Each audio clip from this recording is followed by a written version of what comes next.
मेरा नाम जीनत है।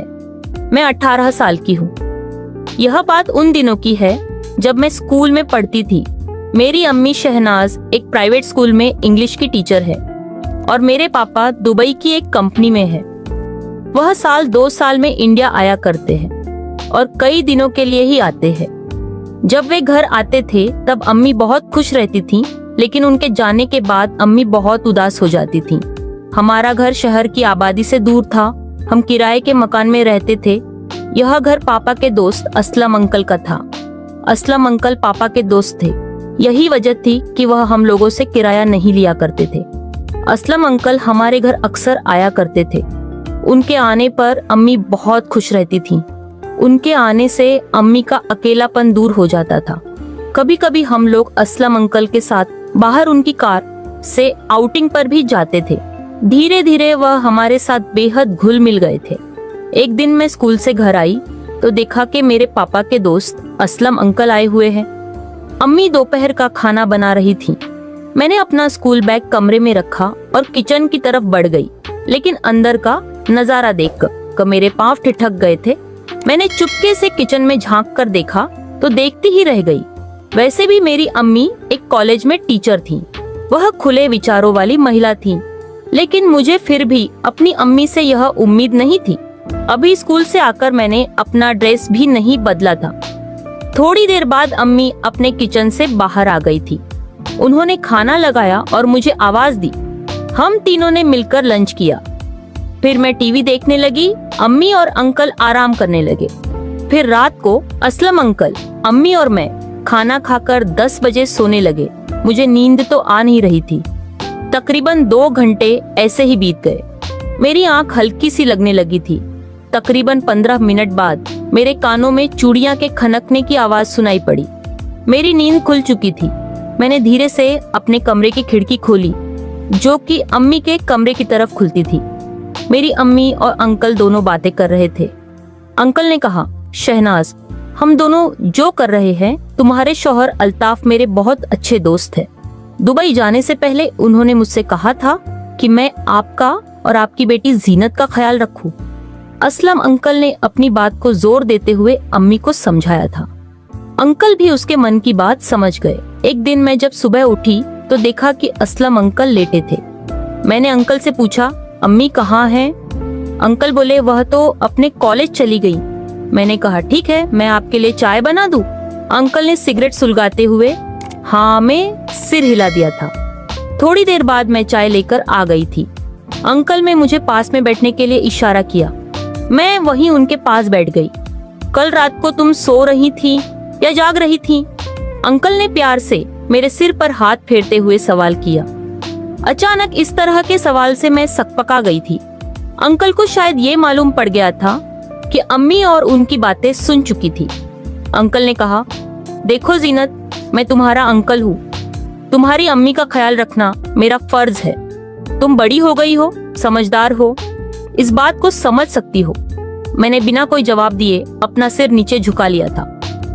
फिर उन्होंने पूछा, वैसे कितने साल की हो गई हो तुम? मैंने कहा, पिछले महीने में 18 साल की हुई थी। अंकल ने मुझे अपने सीने से लगा लिया।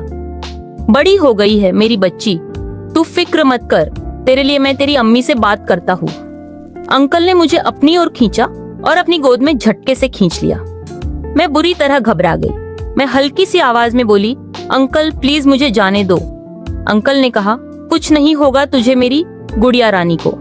परंतु शर्म भी आ रही थी क्योंकि वे मेरे अंकल थे। फिर एक दिन वह हुआ जिसकी मैंने कभी उम्मीद भी नहीं की थी। शाम के 9 बज रहे थे। असलम अंकल की कार दरवाजे पर आकर रुकी थी। अंकल का रात को इस तरह आना कोई नई बात नहीं थी, लेकिन मैंने दरवाजे पर जाकर देखा कि आज अंकल के साथ एक और आदमी भी था। असलम अंकल बोले, हाय शहनाज, कैसी हो? इससे मिलो, यह मेरा दोस्त अकरम है। अम्मी ने धीरे से हाय करके अपना हाथ आगे बढ़ाया था। और अकरम, यह है मेरी प्यारी सी नन्ही सी भतीजी जीनत। मैं बिना जवाब दिए अपने कमरे में चली गई थी। मैं अपने कमरे में चली गई थी और खिड़की से उनकी बातें सुनने लगी थी। असलम अंकल अम्मी को कमरे में लेकर गए थे। अकरम बरामदे में ही रुका था और बोले, शहनाज, यह मेरा दोस्त अकरम है, आज रात ये हमारे साथ रुकेगा। अंकल अम्मी को समझा बुझा रहे थे, लेकिन अम्मी मानने को तैयार नहीं थी। अम्मी ने कहा, तुम्हारी बात अलग है असलम, तुम मेरे शौहर के दोस्त हो, लेकिन एक गैर मर्द को घर पर नहीं रोक सकती। अम्मी परेशानी से अपना सिर पकड़े सोफे पर बैठी थी। असलम अंकल बोले, मैं और अकरम बचपन के दोस्त हैं। मैंने अकरम को बोला है कि तुम मेरे बहुत अच्छे दोस्त अल्ताफ की बीवी हो। अम्मी ने कहा, तुमने मुझसे पूछकर बोला था क्या? अम्मी ने अपनी शंका जाहिर करते हुए जवाब दिया कि घर में मेरी बेटी जीनत भी है, वह क्या सोचेगी अब, वह छोटी नहीं रही है।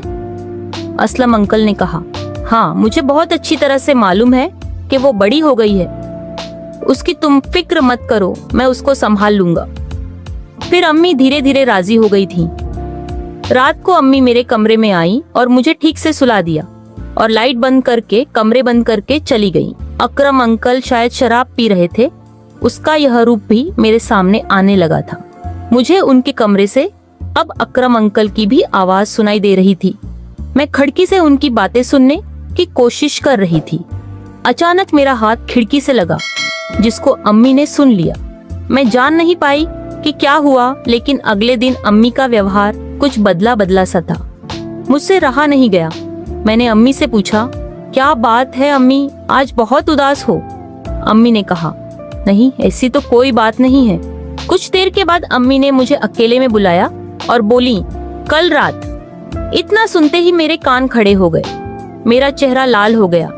तब अम्मी ने कहा, देखो बेटी, तुम जानती हो कि तुम्हारे पापा बाहर रहते हैं, उनको दुबई गए हुए 2 साल से ऊपर हो गया। ये सब कहते हुए अम्मी का गला भर आया, उनकी आंखों से आंसू छलक पड़े और उन्होंने पूरी सच्चाई बताया कि तुम्हारे अब्बू को दुबई में किसी कारण पुलिस ने पकड़ लिया था। मेरे समझ में नहीं आ रहा कि मैं क्या करूं, इसीलिए मैंने तुम्हारे अंकल से बात करके कोई रास्ता निकालने में लगी थी। तुम जैसा सोचती हो वैसा कुछ नहीं है, और इसके लिए मैं कई रातों से अच्छे से सोई भी नहीं थी, जिसके लिए मैंने असलम और अकरम दोनों से पैसे की भी मदद ली थी, लेकिन अब मैं उसे लौटा नहीं पा रहा हूँ और वह मुझे परेशान करने लगे हैं। अम्मी बुरी तरह टूट चुकी थी।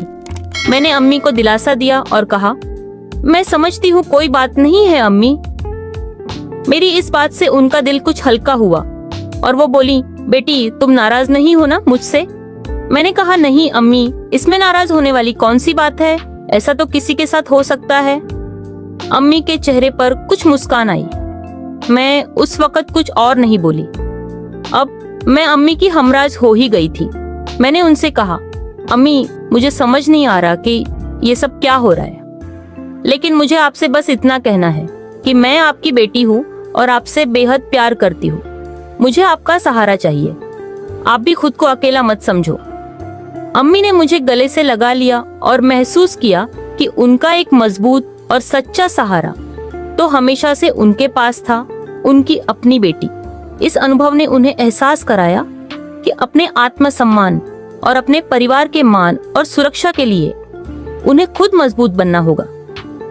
अगले दिन उन्होंने फैसला किया कि अब वे किसी भी ऐसी परिस्थिति में नहीं रहेंगी जो उन्हें और उनकी बेटी के जीवन पर नकारात्मक प्रभाव डाले। उन्होंने असलम अंकल से खुलकर बातचीत की और उनसे कहा कि अब वे उनके साथ कोई और संपर्क नहीं रख पाएंगे। उन्होंने खुद को मेरे साथ एक नए जीवन की शुरुआत के लिए तैयार किया और अपनी कमजोरियों को पीछे छोड़कर एक नई राह अपनाई। इस घटना के बाद मैं और मेरी अम्मी ने एक दूसरे को एक मजबूत सहारा बनाया और साथ मिलकर जीवन के संघर्षों का सामना करने का निश्चय किया। अब हमारे जीवन में एक नई दिशा और नई शुरुआत थी, जहां हम एक दूसरे का सहारा बनकर खुद को मजबूत और सुरक्षित महसूस कर सके।